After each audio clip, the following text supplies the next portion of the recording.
George Harrison slipped plenty of subtle Beatles references into his solo catalog.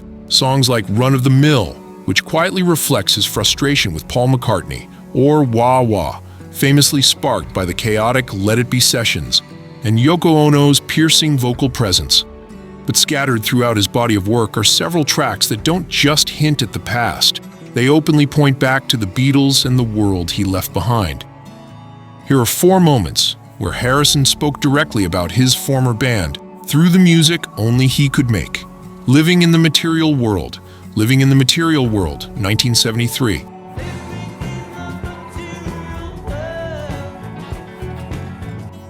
By the early 70s, the emotional wounds between the 4 Beatles had started to heal, even if the lawsuits were still dragging on. With that thawing came a rare moment of openness. On the title track of his second solo album, Harrison casually name-checks his old bandmates.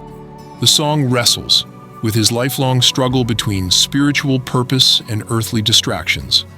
And because the Beatles were such a huge part of that earthly life, he folds them into the narrative. Harrison mentions meeting John and Paul in the material world, and even tips his hat to Richie, Ringo Starr, remembering how far they'd come from their humble beginnings. 1. This Guitar Can't Keep From Crying, 1975.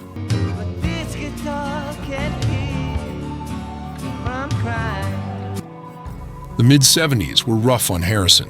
His 1974 tour was met with brutal reviews, with critics mocking the strain in his voice.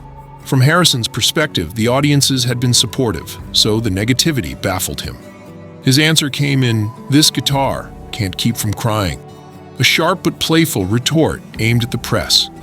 He tosses in clever jabs, like a line about scaling the Rolling Stone walls, and frames the whole track as a companion piece to one of his defining Beatles songs, While My Guitar Gently Weeps. The title alone makes the connection unmistakable. 2. All Those Years Ago, Somewhere in England, 1981.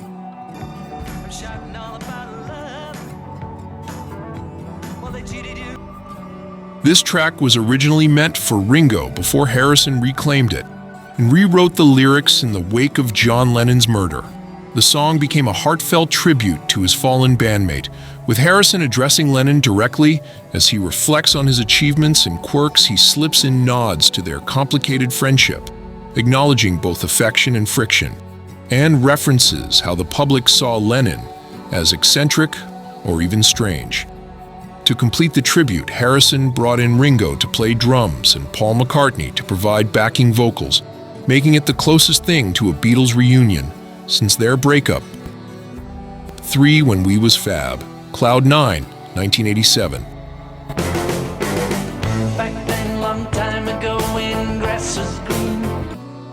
Cloud 9 marked Harrison's energized return to form, and with that renewed clarity came the perfect opportunity to revisit his Beatles past with warmth rather than frustration.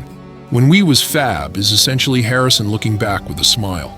Producer Jeff Lynne helps him weave together playful musical callbacks, chilly piano tones reminiscent of While My Guitar Gently Weeps, swirls of sitar echoing Within You Without You, and winks to Bob Dylan and classic blues. Harrison also comments on how the media magnified trivial drama. The microscopes have magnified the tears, but the heart of the song rests on nostalgia, camaraderie, and the glow of an era that shaped all 4 Beatles forever.